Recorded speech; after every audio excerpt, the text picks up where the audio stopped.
Era el mediodía de un martes común en la Ciudad de México. Las calles de Polanco estaban llenas de gente, los restaurantes a reventar, la ciudad moviéndose a su ritmo habitual. Nadie en esa avenida transitada podía imaginar que en segundos algo iba a ocurrir que sacudiría a todo el país. Un hombre salió de un restaurante, caminó hacia su vehículo, y antes de que pudiera llegar, varios sicarios abrieron fuego sobre él con una precisión aterradora. No fue un asalto, no fue una pelea, fue una ejecución planeada al milímetro. El 7 de junio de 1999, murió Francisco Stanley Albaitero, el conductor de televisión más popular de México. Y las preguntas que dejó ese día siguen sin respuesta más de 25 años después. Paco Stanley llegó al mundo el 27 de septiembre de 1942 en Hermosillo, Sonora.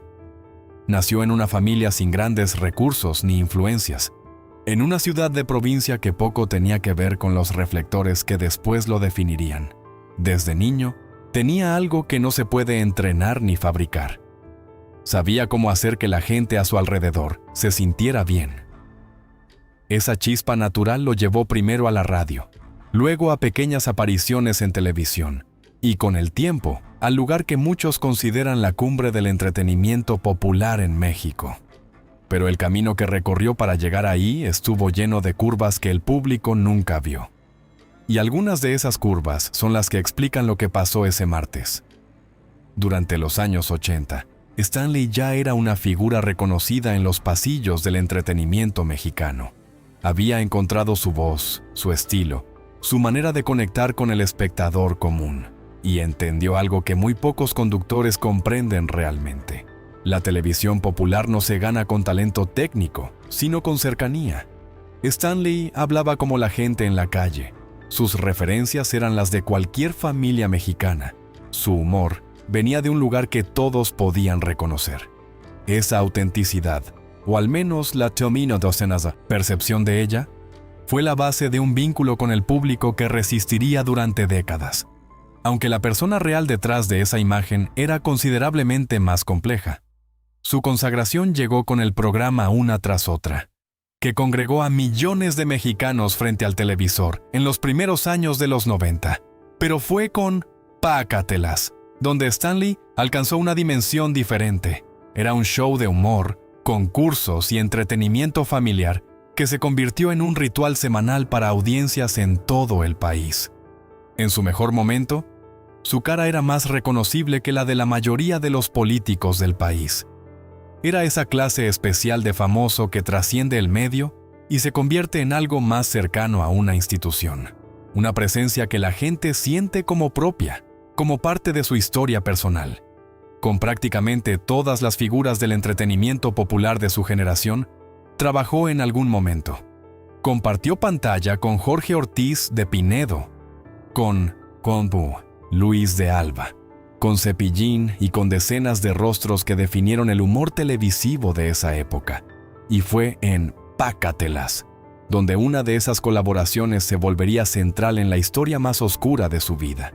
Mario Besares, un cómico joven con energía desbordante y disposición para el ridículo, se convirtió en su compañero inseparable frente a las cámaras. La química era real y el público la sentía. Pero lo que ocurría entre ambos lejos de los estudios tenía dimensiones que nadie anticipaba. Pero lo que Stanley sabía exactamente, y los mundos en los que se había metido sin que el público lo supiera, es mucho más oscuro de lo que cualquier escándalo de farándula podría sugerir. Eso es lo que viene ahora. Lo que el público nunca vio era la otra cara de Stanley. Una vida privada que contrastaba radicalmente con la imagen del conductor familiar que aparecía cada semana en televisión. Las personas que lo conocieron de cerca describen a un hombre con una afición profunda por las fiestas, por los excesos y por ambientes que tenían muy poco que ver con los sets de grabación. No era un secreto para quienes lo rodeaban. Era un secreto para los millones que lo veían desde casa y que no tenían razón para imaginar que la persona real era tan diferente del personaje. Y esa doble vida, sostenida durante años, fue construyendo conexiones que eventualmente se volverían imposibles de ignorar. Fuera de los estudios, Stanley tenía también una reputación de ser una persona difícil. Quienes trabajaron directamente con él hablan de alguien exigente hasta la crueldad en sus momentos malos, capaz de humillar a colaboradores frente a otros cuando algo salía mal. Tuvo roces con productores, con colegas, con ejecutivos de televisión. Con Guillermo Ochoa las tensiones eran conocidas en el medio. Con otros la relación oscilaba entre la camaradería pública y las peleas privadas. Ese carácter áspero le generó enemigos en distintos niveles, de una industria que en México nunca fue especialmente clemente, con quienes se hacían de adversarios en los lugares equivocados. Pero en el trabajo era innegablemente brillante. Tenía un instinto para el entretenimiento que se construye con décadas de oficio y que muy pocos conductores desarrollan de manera genuina. Sabía cuándo apurar el ritmo de un bloque que se estaba cayendo, cuándo soltar una improvisación que rescataba un momento muerto, cuándo callarse para dejar que el chiste de alguien más funcionara. Ese dominio del espacio televisivo le dio una carrera larga y sólida, que sobrevivió escándalos que a otros les habrían costado la pantalla. Y le dio también un escudo de popularidad que él mismo llegó a creer que era invulnerable. Ese error de cálculo lo pagó con su vida. En 1999, Stanley era todavía una de las figuras más reconocibles de la televisión mexicana. Tenía 56 años. Mantenía audiencias que envidiarían figuras mucho más jóvenes y no daba señales visibles de querer disminuir el ritmo. Era el tipo de nombre que parece permanente, que uno asocia con algo que siempre estuvo y siempre estará. Su cara seguía en la publicidad, en los eventos, en los noticieros del espectáculo. Nadie en ese momento podía imaginar que ese nivel de presencia pública pudiera terminar de la manera en que terminó. Sin embargo, quienes estaban más cerca de él en los meses previos al crimen notaban algo diferente. Un cambio sutil pero real en su manera de moverse por el mundo. Algo que en su momento fue interpretado como cansancio o estrés laboral, pero que retrospectivamente tiene otro significado completamente. Paco Stanley sabía algo, o había visto algo, o estaba atrapado en algo. Y eso que sabía o había visto era suficientemente peligroso como para poner en marcha una cadena de eventos que terminaría en esa calle de Polanco, un martes de junio. Lo que venía después de ese día sacudiría a México de una manera que nadie estaba preparado para procesar. Y en los meses previos a su muerte, varios de sus colaboradores más cercanos notaron algo que en ese momento no supieron nombrar. Una señal clara de que Stanley sabía que estaba en peligro. Para entender por qué mataron a Paco Stanley, hay que aceptar algo incómodo. El hombre público y el hombre real eran dos personas distintas que compartían el mismo cuerpo. La versión que México veía cada semana en televisión era auténtica en algunos aspectos, pero incompleta en los que más importan. Y los aspectos que faltaban en esa imagen son precisamente los que llevan directamente al 7 de junio de 1999. Entrar en esa parte de su historia no es atacar su legado. Es el único camino hacia la verdad. El consumo de cocaína no era un secreto entre quienes lo frecuentaban. Era una parte conocida de un estilo de vida que compartía con otras figuras del espectáculo mexicano de esa época. En el ambiente de los 90, ese tipo de excesos eran más comunes desmiendo lo que las imágenes públicas revelaban. Pero existe una diferencia enorme entre consumir sustancias de manera privada y establecer vínculos con las personas que las suministran. Porque cuando esa segunda línea se cruza, la relación deja de ser una transacción y se convierte en una dependencia de otro tipo. Una que el crimen organizado administra con sus propias reglas. Las reuniones y fiestas que frecuentaba Stanley no eran eventos del medio artístico. Eran encuentros privados en residencias de lujo, donde el dinero circulaba sin una explicación evidente y donde los asistentes pertenecían a mundos muy diferentes entre sí. Testimonios que surgieron después de su muerte describieron ambientes donde el entretenimiento, el poder político y el dinero de procedencia cuestionable se mezclaban con una naturalidad que resultaba perturbadora. En el México de los 90, esa mezcla no era excepcional, era funcional. El narcotráfico necesitaba espacios de legitimidad y el mundo del espectáculo era uno de los más accesibles. La relación entre Stanley y Mario Besares era más multidimensional de lo que la pantalla mostraba. En televisión eran el dúo perfecto, complementarios, divertidos, con una química que el público adoraba. En privado compartían también ciertos espacios y ambientes que los colocarían en el centro de la investigación cuando todo estalló. Cuando Besares fue detenido pocas horas después del asesinato, México quedó paralizado. El hombre que lloraba desconsolado frente a las cámaras en el lugar del crimen, solo minutos después de la ejecución de su amigo, terminó en una celda acusado de haber facilitado ese mismo crimen. Besares fue liberado años después, sin una condena definitiva. Los tribunales no encontraron evidencia suficiente para condenarlo. Pero las circunstancias de su detención, las preguntas que los investigadores le formularon y las respuestas que dio, sembraron dudas que el tiempo no terminó de borrar. ¿Por qué bajó del vehículo justo antes de que comenzara el ataque? ¿Fue una casualidad biológica, como él siempre explicó? ¿O fue otra cosa? ¿Sabía lo que iba a ocurrir? Son preguntas que Besares ha contestado en decenas de entrevistas a lo largo de los años. Pero las respuestas nunca lograron silenciar completamente las sospechas. Pero hay un detalle sobre los últimos meses de vida de Stanley, algo que sus colaboradores más cercanos vivieron sin entender en ese momento, que revela que él sabía que estaba en peligro.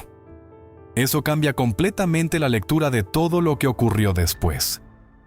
Paola Durante era la edecán del programa y estaba presente ese mediodía.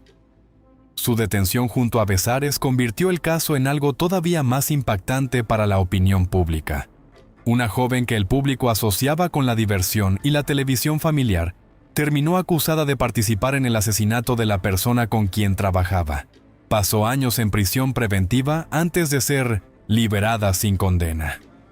Su historia, la de alguien que según ella misma quedó atrapada por estar en el lugar equivocado en el momento equivocado, es uno de los capítulos más perturbadores de todo el caso. Otro nombre que apareció en distintos momentos de la investigación fue el del empresario y productor Víctor Hugo O'Farrill, figura con peso real en el mundo de los medios mexicanos de esa época. Sus vínculos con Stanley eran conocidos en los círculos del medio.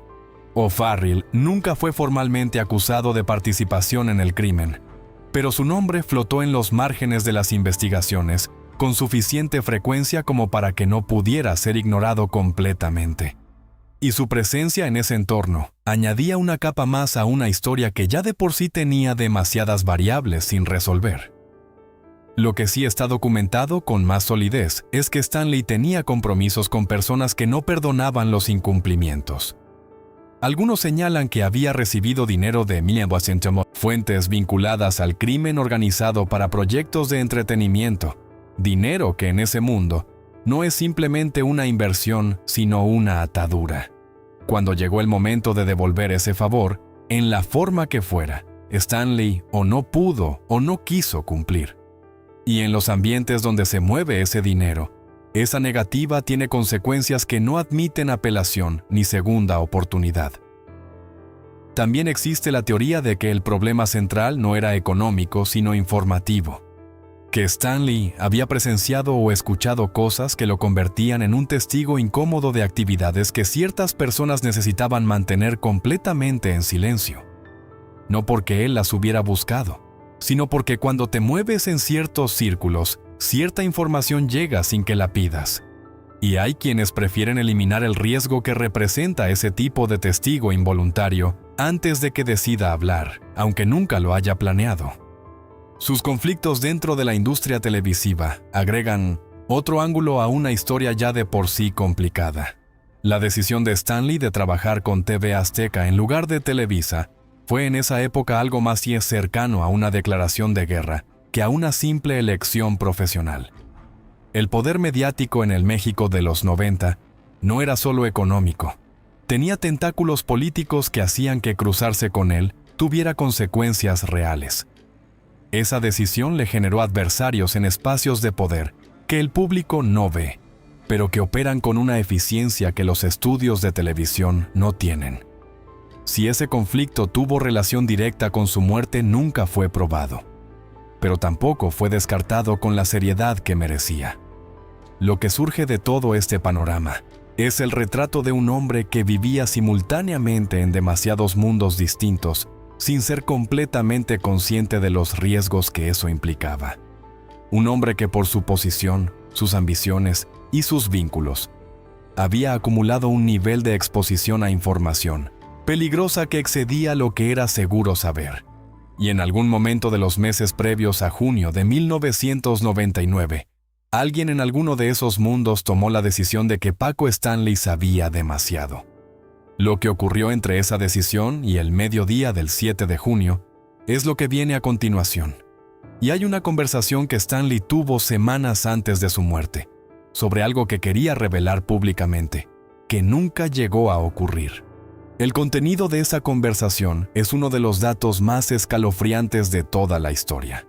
En las semanas previas al 7 de junio de 1999, el Paco Stanley que conocían sus colaboradores más cercanos era diferente al de siempre. No de manera dramática ni evidente, esos cambios habrían alertado a más personas. Era algo más fino, más íntimo, que solo notaban quienes lo veían todos los días. Una tensión nueva en sus hombros, una manera de cortar conversaciones que antes no tenía. Una costumbre nueva de mirar hacia los lados antes de decir ciertas cosas. El hombre espontáneo y abierto de siempre había desarrollado una especie de filtro permanente que no le era natural, como si estuviera midiendo cada palabra antes de pronunciarla.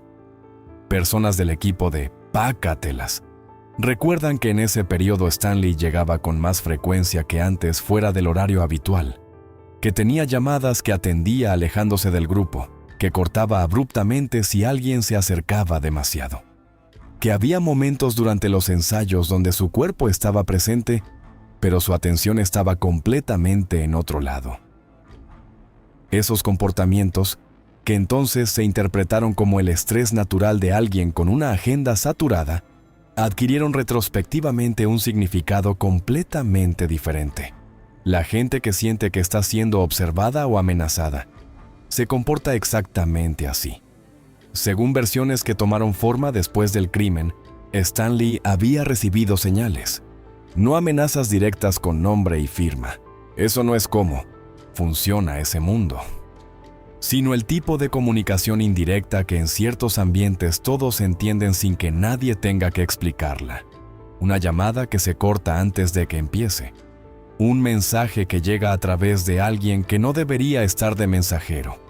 Una presencia nueva en los lugares que frecuentaba con regularidad. Ese idioma de advertencia sin palabras es característico de cómo opera el crimen organizado, cuando quiere que alguien sepa que está en su radar. Si Stanley recibió esas señales y eligió no actuar en consecuencia, probablemente fue porque creyó que su visibilidad lo protegía. Esa confianza en la fama como escudo era comprensible pero equivocada. El México de finales de los 90 había demostrado en múltiples ocasiones que la visibilidad pública no era garantía de nada. El cardenal Juan Jesús Posadas Ocampo había sido asesinado en el aeropuerto de Guadalajara en 1993. Luis Donaldo Colosio, candidato presidencial, cayó muerto en Tijuana en 1994. Manuel Buendía, periodista de primer nivel, había sido ejecutado años antes. La lista de figuras públicas irrelevantes que el crimen organizado había eliminado era suficientemente larga como para desmentir cualquier teoría sobre la impunidad garantizada por la fama.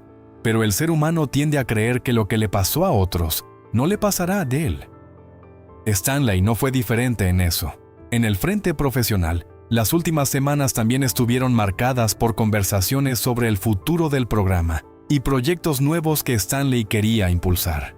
Había negociaciones con la cadena que no avanzaban a la velocidad que él quería. Había ideas de expansión que requerían capital y alianzas. Y en el México de esa época, encontrar financiamiento para proyectos de gran escala en el entretenimiento A veces significaba aceptar dinero de fuentes que hacían pocas preguntas. Ese tipo de dinero tiene un precio que no aparece en ningún contrato escrito. Y ese precio puede cobrarse de maneras que nadie anticipa cuando firma.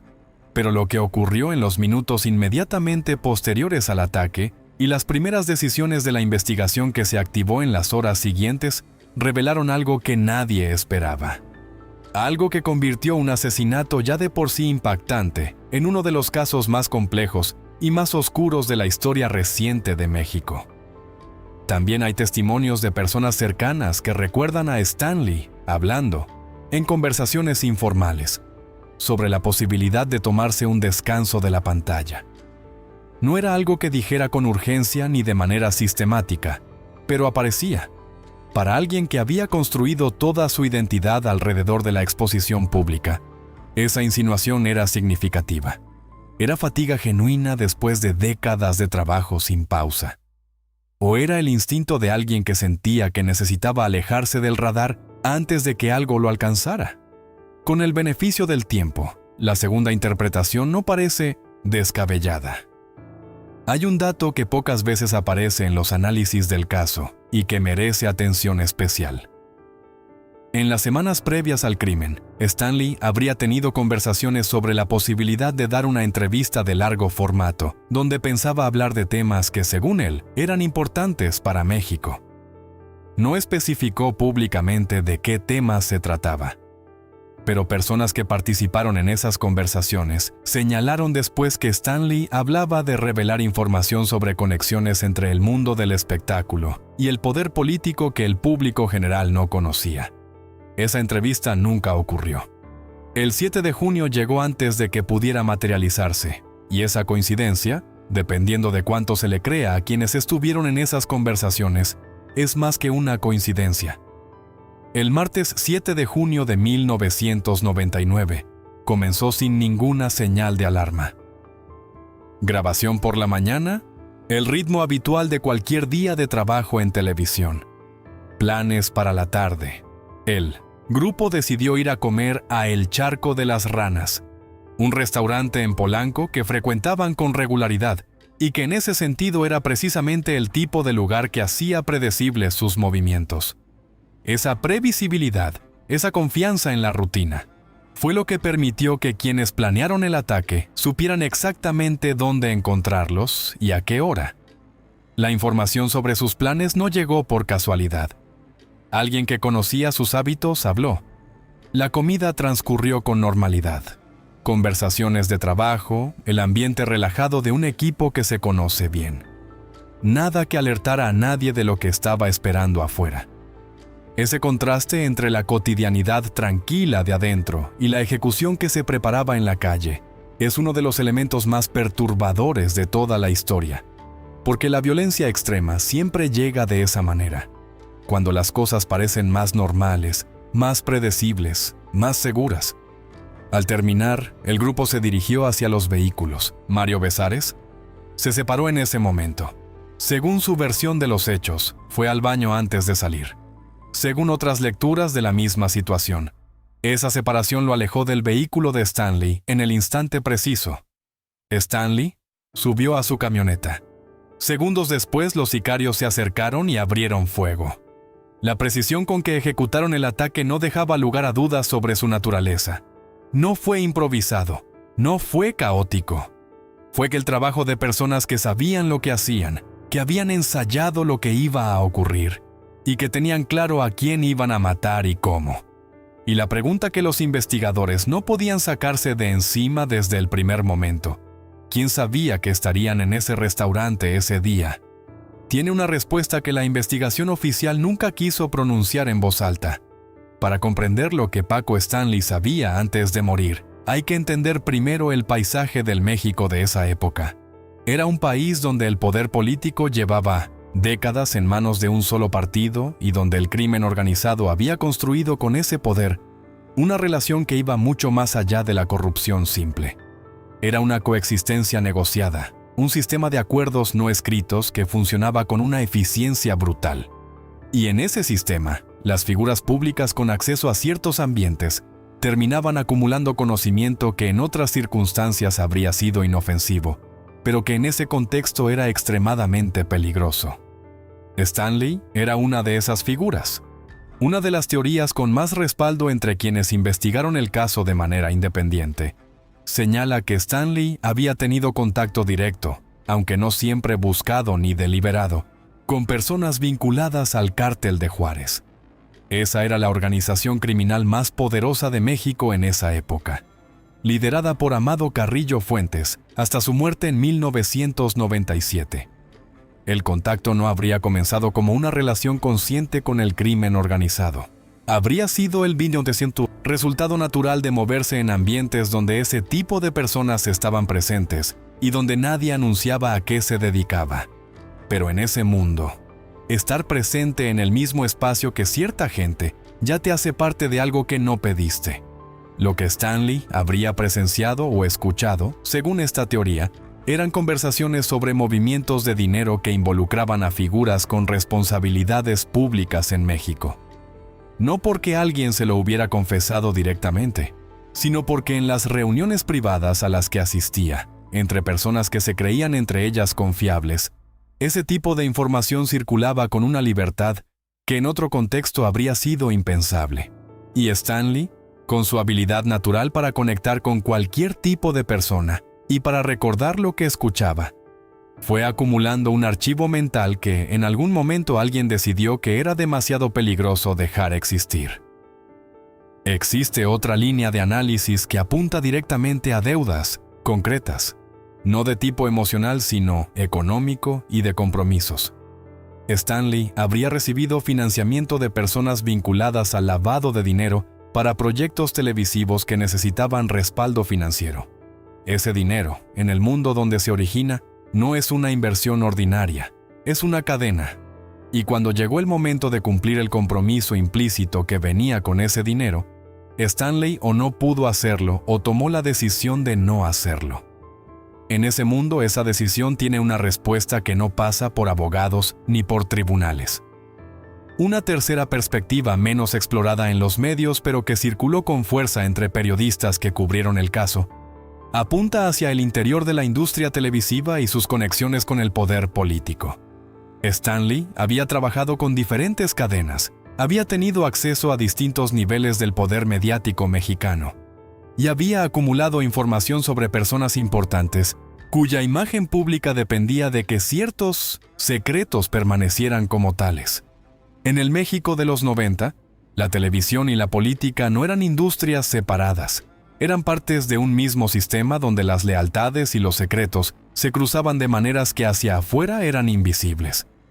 Pero hay un elemento de toda esta historia que casi nunca aparece en los análisis y que conecta varios de los hilos sueltos de una manera que resulta difícil de ignorar. Algo que tiene que ver con el dinero que manejaba Stanley y con las personas de las que venía ese dinero. Lo que estas tres lecturas comparten es una conclusión que resulta difícil de eludir. La ejecución de Paco Stanley fue una decisión calculada tomada por alguien con recursos reales y con información precisa sobre su vida cotidiana. No fue el resultado de una pelea espontánea ni de un malentendido que se fue de las manos. Fue un encargo profesional, ejecutado por personas que cobran por ese tipo de trabajos, financiado por alguien que tenía suficiente poder como para moverse por ese mundo sin dejar huellas visibles. Y ese perfil elimina a los actores pequeños, deja solo a los grandes. Lo de la entrevista que Stanley planeaba dar merece ser tratado con más detenimiento. No porque haya evidencia documental de su contenido exacto, sino porque las personas que participaron en esas conversaciones fueron suficientemente específicas como para que su importancia no pudiera ignorarse. Stanley hablaba de revelar conexiones que el público mexicano no conocía. Hablaba de ello con una mezcla de urgencia y de miedo, que quienes estuvieron en esas conversaciones recordaron después con una claridad que el tiempo no había erosionado. Una persona que planea decir algo importante y que siente que el tiempo para decirlo se está acabando, habla con exactamente ese tono. También hay que nombrar lo que el dinero dice sobre los últimos años de Stanley. Era un hombre con ingresos muy altos, pero también con gastos muy altos. el ritmo de vida que llevaba, los espacios que frecuentaba, los compromisos sociales que mantenía. Todo eso tenía un costo que en ciertos momentos superaba lo que la televisión le pagaba. Esa brecha entre ingresos y estilo de vida es el tipo de vulnerabilidad que cierto tipo de personas identifica y explota. Porque cuando alguien necesita dinero y está dispuesto a aceptarlo de cualquier fuente, deja de controlar los términos de esa aceptación. Y los términos que él no controló, terminaron controlándolo a él. Ricardo Rocha, periodista con trayectoria y credibilidad, señaló en múltiples ocasiones que la investigación oficial sobre el asesinato de Stanley había sido cerrada con demasiada prisa y con demasiados hilos sueltos. Que ciertos nombres nunca llegaron al expediente porque había presiones activas para mantenerlos fuera. Que el procurador que encabezó la investigación operó dentro de límites que no estableció él mismo. Esas afirmaciones, dichas por alguien con acceso real a información de primera mano, no son especulaciones de bar. Son señales de que la distancia entre la verdad oficial y la verdad completa era enorme. Lo que Paco Stanley cargaba en sus últimas semanas de vida era probablemente una combinación de todo lo anterior. Vínculos con el crimen organizado que no buscó pero que acumuló. Compromisos económicos que no pudo honrar. Información sobre personajes poderosos que habría preferido no tener.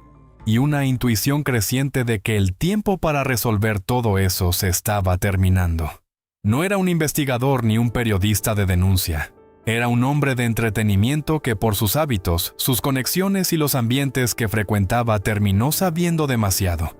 ¿Y la persona o las personas que tomaron la decisión de matarlo? Calcularon que era más seguro silenciarlo que arriesgarse a que hablara. ¿Cuánto de eso que sabía era realmente tan peligroso? ¿Y quién exactamente tomó esa decisión? Es lo que la investigación oficial nunca tuvo el valor de responder.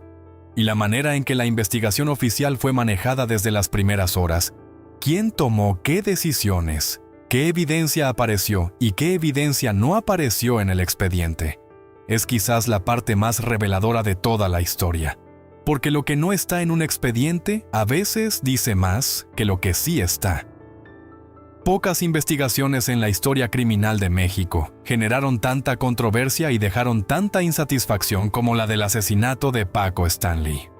Y la razón principal no fue la falta de pistas o de evidencia, fue la manera en que esa evidencia fue interpretada, filtrada y presentada. Como si alguien hubiera dibujado de antemano los límites de hasta dónde podía llegar la búsqueda de la verdad. Y esos límites resultaron extraordinariamente convenientes para las personas que tenían más que perder, si la investigación seguía adelante sin restricciones. La Procuraduría General de Justicia del Distrito Federal, encabezada entonces por Samuel del Villar, tomó las riendas del caso desde las primeras horas. La decisión de concentrar la acusación en las personas del entorno inmediato de Stanley, Besares y Durante, fue tomada con una velocidad que en retrospectiva resulta llamativa. En menos de 24 horas ya había detenidos, y aunque tener detenidos rápidamente puede ser señal de eficiencia, también puede ser señal de que alguien quería cerrar ciertos caminos antes de que pudieran abrirse. Mario Besares pasó casi 4 años en prisión preventiva. Paola Durante también estuvo detenida por un periodo extendido. Ninguno de los dos fue condenado al final del proceso. Los tribunales determinaron que la evidencia presentada por la Fiscalía tenía fisuras suficientemente grandes como para no sustentar una condena. Esa resolución dejó al país en un limbo jurídico y emocional. Si Besares y Durante no eran responsables, entonces, ¿quién era? La pregunta que debía haber impulsado la investigación hacia nuevas direcciones fue recibida por las autoridades con un silencio que decía mucho. Lo que sí se estableció de manera sólida es que los sicarios tenían conexiones con el crimen organizado. Algunos fueron identificados y procesados. Pero resolver quiénes apretaron el gatillo no resuelve el crimen. Solo confirma que alguien los contrató para hacerlo. Y la cadena que lleva del ejecutor al ordenante fue exactamente el tramo que la investigación oficial se negó a recorrer con la misma determinación con que había ido hacia Besares y Durante. El nombre del cártel de Juárez apareció en distintos momentos del proceso, siempre en los márgenes, nunca como eje central de la investigación. Para 1999, la organización seguía siendo poderosa, aunque había atravesado la muerte de Amado Carrillo Fuentes 2 años antes. Su capacidad operativa y sus conexiones con sectores del poder mexicano seguían siendo reales. Que sus vínculos con el entorno de Stanley no fueran investigados con la misma intensidad con que se investigó a los del programa de televisión levantó preguntas que los analistas del caso no pudieron ignorar. Pero hay un elemento del manejo de la investigación que muy pocos medios han analizado con la profundidad que merece. Algo sobre cómo se gestionó la evidencia en las primeras 48 horas, que sugiere que las decisiones clave no se tomaron en la Procuraduría, sino mucho más arriba. Proceso publicó en varias ediciones análisis que señalaban de manera directa que la investigación había sido dirigida con intención, que hubo intervenciones externas para mantener ciertos nombres fuera del expediente, que el procurador del Villar operó dentro de una zona acotada por presiones que venían de arriba. Esas afirmaciones, publicadas por uno de los medios de mayor credibilidad en México, no fueron respondidas de manera contundente por las autoridades. Y la ausencia de una respuesta contundente en ese contexto tiene un significado muy específico. El presidente Ernesto Zedillo mencionó el caso en un discurso público, comprometiendo que la justicia llegaría completa. Esa promesa quedó en el aire. La justicia completa que prometió nunca materializó, de manera que convenciera a quienes siguieron el caso de cerca. Y cuando un presidente de la República hace una promesa de ese tipo sobre un crimen específico y esa promesa no se cumple, la pregunta que surge inevitablemente es ¿qué o quién impidió que se cumpliera? La respuesta a esa pregunta apunta siempre hacia los mismos lugares que la investigación oficial evitó explorar. La industria televisiva mexicana procesó el crimen con una discreción que, vista en perspectiva, resultaba elocuente. No hubo investigaciones internas sobre los ambientes que rodeaban a sus figuras principales. No hubo preguntas públicas sobre la procedencia de ciertos capitales que circulaban en el mundo del entretenimiento.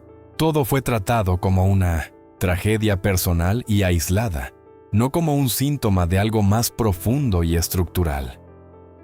Esa discreción colectiva de una industria que normalmente no se distingue por su discreción, dice algo sobre quién tenía interés en que las cosas se procesaran exactamente así. Los años que siguieron al crimen convirtieron el caso en algo que en México tiene un nombre específico: impunidad consolidada. No el tipo de impunidad que nace de la negligencia o de la incompetencia. El tipo que se construye deliberadamente, que requiere decisiones activas, que implica que personas con poder tomaron la decisión de que la verdad completa no iba a salir. Esa clase de impunidad tiene una durabilidad particular. Es mucho más difícil de revertir que la que nace simplemente de que nadie investigó bien. El hijo de Paco Stanley, Pablo Stanley, ha dicho en entrevistas a lo largo de los años que hay nombres que deberían estar en un expediente y no están, que la investigación fue conducida de una manera que protegió a personas específicas, que la verdad completa sobre la muerte de su padre no es la que apareció en los documentos judiciales. Esas declaraciones, hechas por alguien con acceso directo a información y con un vínculo personal que va más allá de cualquier análisis periodístico, tienen un peso que ninguna teoría externa puede igualar, y han sido dichas en múltiples ocasiones sin que nadie las haya desmentido de manera creíble. Y la pregunta que cierra este capítulo de la historia no es quién disparó, ni quién facilitó el acceso. Es quién tomó la decisión de ordenar el crimen y qué tenía que perder si Paco Stanley seguía hablando. Esa respuesta, y por qué más de 25 años después sigue sin ser pronunciada en voz alta, es lo que sigue. Más de 25 años después del 7 de junio de 1999, el asesinato de Paco Stanley sigue siendo uno de los casos más incómodos de la historia criminal reciente de México. No por la falta de información, hay demasiada información, muchas versiones, Demasiados testimonios que apuntan en direcciones que las autoridades prefirieron no seguir. La incomodidad viene de otro lado, de la certeza creciente, entre quienes han estudiado el caso con seriedad, de que la verdad completa fue deliberadamente enterrada y que las personas responsables de enterrarla tenían el poder suficiente para que nadie las pudiera desenterrar. Mario Besares construyó su vida nuevamente después de los años en la cárcel. Volvió al mundo del espectáculo de manera gradual. Retomó apariciones en pantalla. Siguió dando entrevistas donde mantiene siempre la misma posición. No tuvo nada que ver con la muerte de Stanley y fue víctima de una investigación que prefirió un culpable conveniente a la verdad real. Su versión no ha cambiado en décadas, lo cual puede ser señal de honestidad absoluta o puede ser señal de una historia que fue construida para no cambiar. El público mexicano se divide entre quienes le creen completamente y quienes no terminan de hacerlo. Paola Durante también reconstruyó su camino después de la experiencia de la cárcel. Ha hablado de su caso en múltiples ocasiones, describiendo lo que fue pasar años detenida acusada de algo que, según ella, nunca ocurrió. Ha hablado del impacto que tuvo en su vida, en sus relaciones, en su manera de ver el mundo. Y aunque su relato genera empatía en muchas personas, el expediente judicial no cerró de una manera que eliminara completamente las preguntas sobre su rol en los eventos de ese día. Los tribunales dijeron que no había evidencia suficiente para condenarla, pero evidencia insuficiente no es lo mismo que inocencia probada. Y esa distinción importa. Pablo Stanley, el hijo de Paco, ha sido la voz más constante en la exigencia de verdad. Sus declaraciones a lo largo de los años construyen un relato de una investigación que falló deliberadamente, de nombres que deberían haber aparecido y no aparecieron, de presiones que acotaron el trabajo de los investigadores. No son afirmaciones ligeras, son declaraciones hechas con nombre propio por alguien que tiene razones personales muy reales para saber de lo que habla. Y su persistencia, su negativa a aceptar la versión oficial como suficiente, es en sí misma uno de los elementos más elocuentes de toda la historia. Las teorías sobre quién ordenó el crimen se pueden ordenar en tres grandes corrientes. La primera apunta directamente al crimen organizado. Deudas no pagadas, compromisos incumplidos, el tipo de consecuencias que ese mundo administra sin pasar por ningún sistema de justicia formal. La segunda señala al poder político y mediático. Alguien en una posición de influencia que tenía información que Stanley podría haber revelado y que prefirió silenciarlo antes de que eso ocurriera. La tercera, que algunos investigadores consideran la más probable, plantea que no fue una cosa ni la otra, sino ambas al mismo tiempo, que el crimen organizado y ciertas estructuras del poder político actuaron en coordinación, como ocurrió en otros crímenes emblemáticos de esa época. Pero hay una dimensión de este caso que casi nunca es analizada. Lo que ocurrió con las personas que sí sabían la verdad completa en los años posteriores al crimen. Algunos de ellos ya no están, y la forma en que desaparecieron del panorama genera sus propias preguntas. Si hay algo en lo que coinciden prácticamente todos los que han analizado el caso de manera seria y documentada, es que la verdad oficial es incompleta. No necesariamente inventada en todos sus elementos, pero sí selectiva de una manera que resulta demasiado conveniente para ciertas personas. Que hubo una decisión consciente de hasta dónde podía llegar la investigación, y que esa decisión fue tomada por alguien con suficiente poder como para que los investigadores la respetaran sin necesidad de que nadie tuviera que decirles explícitamente qué hacer. En 1909, México, ese tipo de instrucción no siempre necesita ser dicha en voz alta. ¿Qué necesitaría pasar para que la verdad completa saliera a la luz?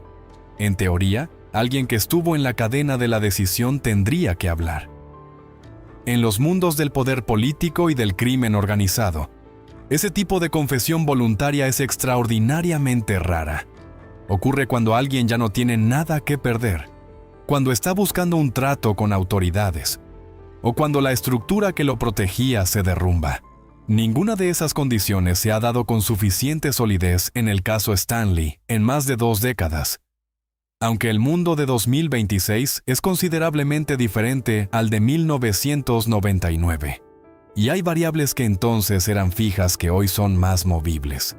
El legado profesional de Paco Stanley sobrevive a todas estas sombras con una vitalidad que él mismo habría apreciado. Fue un conductor que entendió la televisión popular con una profundidad que pocos han igualado, que conectó con audiencias de maneras que el dinero no puede fabricar, que dejó una huella en el entretenimiento mexicano que sigue siendo visible en las generaciones que vinieron después. Ese legado es real e independiente de las preguntas sobre su vida privada. Puede coexistir con ellas sin cancelarlas y sin ser cancelado por ellas. La complejidad de una vida humana no admite lecturas simples, pero ese legado existe en una tensión permanente, con una pregunta que el tiempo no ha disuelto sino acentuado. ¿Murió Paco Stanley porque sabía demasiado? ¿Porque debía demasiado? ¿Porque representaba un riesgo para personas con poder real que no toleran los riesgos? La respuesta probablemente incluye elementos de las tres opciones. Y la incapacidad de la justicia mexicana para responderla de manera oficial y completa no es solo una falla del sistema judicial, es un espejo de algo más profundo sobre cómo funciona el poder en México y sobre quién tiene garantizado que sus secretos sean protegidos incluso cuando esos secretos incluyen ordenar el asesinato de la persona más popular de la televisión. Lo que el caso Paco Stanley reveló sobre México va mucho más allá de los detalles de un crimen específico. Reveló la profundidad real de los lazos entre el entretenimiento, el poder político y el dinero ilegal en esa época. Reveló que una investigación puede ser dirigida con aparente seriedad, mientras simultáneamente protege a los responsables reales. Reveló que en México la impunidad no siempre es negligencia, a veces es política deliberada. Y reveló algo sobre la naturaleza del poder popular, que la fama, por grande que sea, no es suficiente para proteger a la nadie cuando los intereses en conflicto son suficientemente grandes. Paco Stanley lo aprendió de la peor manera posible. Y México, más de 25 años después, sigue sin haber aprendido del todo la lección. Y la última pregunta que deja esta historia es también la más perturbadora. ¿Hay algún escenario realista en el que México conozca algún día la verdad completa sobre quién ordenó matar a Paco Stanley? La respuesta honesta a esa pregunta es más complicada de lo que parece. Han pasado más de 25 años. México en 2026 es un país diferente en muchos aspectos al que existía en junio de 1999. Los partidos que dominaban la política de esa época ya no tienen el mismo peso. El sistema mediático fue transformado radicalmente por Internet y las plataformas digitales. La conversación pública sobre el crimen organizado y su relación con el poder es mucho más directa y menos tabú de lo que era entonces. En teoría, el terreno para que la verdad sobre el caso Stanley emerja debería ser más favorable ahora que en 1999. En la práctica, las cosas son más complicadas. Los archivos judiciales del caso tienen un estado de resolución que satisface a muy pocas personas que lo hayan estudiado. Hay una resolución formal. Los ejecutores directos fueron procesados. Los principales acusados del entorno inmediato fueron liberados sin condena. Pero no hay una respuesta satisfactoria a la pregunta central. ¿Quién dio la orden? ¿Por qué ese día? ¿Qué era exactamente lo que Stanley representaba como riesgo para quien tomó esa decisión? Esas preguntas siguen sin respuesta oficial. Y los expedientes judiciales, en su estado actual, no parecen contenerlas. Las personas que estuvieron directamente involucradas en los eventos de ese día han ido construyendo sus vidas de maneras diferentes. Besares sigue activo en el medio artístico, con una carrera que nunca recuperó el nivel que tenía antes, pero que le permite mantenerse presente en la industria. Durante también retomó su vida, aunque lejos del tipo de exposición que tenía cuando era la edecán del programa más popular de México. Ambos cargan con una sombra que no desaparece completamente, independientemente de lo que los tribunales determinaron. La familia Stanley ha sido la más consistente. en la exigencia de que la historia no se cierre donde la dejó la investigación oficial. Pablo Stanley, el hijo, ha dicho en entrevistas recientes que no cree que su generación vaya a ver la verdad completa. Esa resignación, viniendo de alguien que tiene las razones más personales para no rendirse, dice algo sobre la solidez de la muralla que protege a quienes realmente saben lo que ocurrió. No es falta de voluntad de parte de la familia. Es el reconocimiento lúcido de cómo funciona la impunidad cuando está bien construida. ¿Qué escenarios podrían cambiar esa ecuación? El primero sería que alguien con conocimiento directo de la cadena de responsabilidad decidiera hablar. En el mundo del crimen organizado y del poder político, eso ocurre raramente de manera voluntaria, pero ocurre. Cuando alguien está buscando un trato con autoridades, cuando las lealtades que lo mantenían callado se rompen, cuando el tiempo ha diluido suficientemente los riesgos. El segundo escenario sería que investigaciones sobre otros casos, crímenes relacionados, redes de corrupción de esa época, produjeron evidencia que de manera indirecta ilumina lo que pasó con Stanley. En México eso ha ocurrido antes. El tercer escenario es el más improbable, pero no el imposible. Que alguien en una posición de autoridad decida que el caso merece ser reabierto con la seriedad y los recursos que no tuvo en su momento. Para que eso ocurra, sería necesario que las personas que se benefician de que permanezca cerrado hubieran perdido suficientemente el poder como para no poder impedirlo. En 2026, con el cambio generacional que está ocurriendo en distintas esferas del poder mexicano, ese escenario es marginalmente más posible que en 1999. Pero marginalmente más posible no es lo mismo que probable. Lo que permanece, independientemente de lo que ocurra con la investigación, es el impacto cultural del caso. El asesinato de Paco Stanley no fue solo el crimen de una figura pública. Monete. Fue un espejo en el que México vio reflejadas algunas de las verdades más incómodas sobre sí mismo.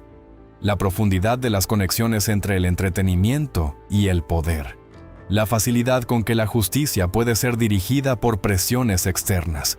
La vulnerabilidad de cualquier persona, por famosa que sea, cuando sus intereses entran en conflicto con los de cierto tipo de poder. Ese espejo sigue ahí, 25 años después, y la imagen que refleja no ha mejorado tanto como uno quisiera creer. Hay algo que resulta particularmente inquietante cuando uno revisa la historia completa de Paco Stanley con el beneficio del tiempo y la distancia. Es que las señales estaban ahí desde mucho antes del 7 de junio de 1999. Los cambios en su comportamiento, las advertencias que recibió y no escuchó suficientemente, las conversaciones sobre revelar información que nunca llegaron a materializarse. Un sistema que funcionara de manera diferente habría podido detectar esas señales y proteger a alguien que, independientemente de sus errores y sus decisiones cuestionables, no merecía terminar ejecutado en una calle de Polanco.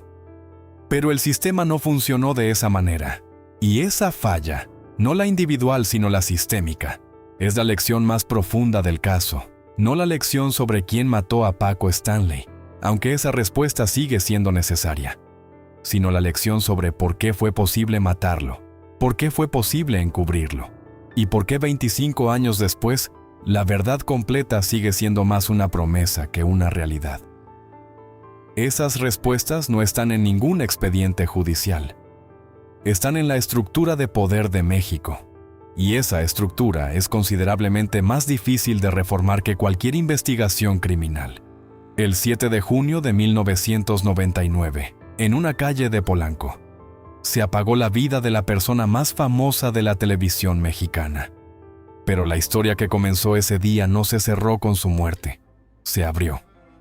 Se abrió a tintos versiones, a silencios calculados, a investigaciones conducidas dentro de límites que alguien más estableció, a años de impunidad que se fue consolidando lentamente.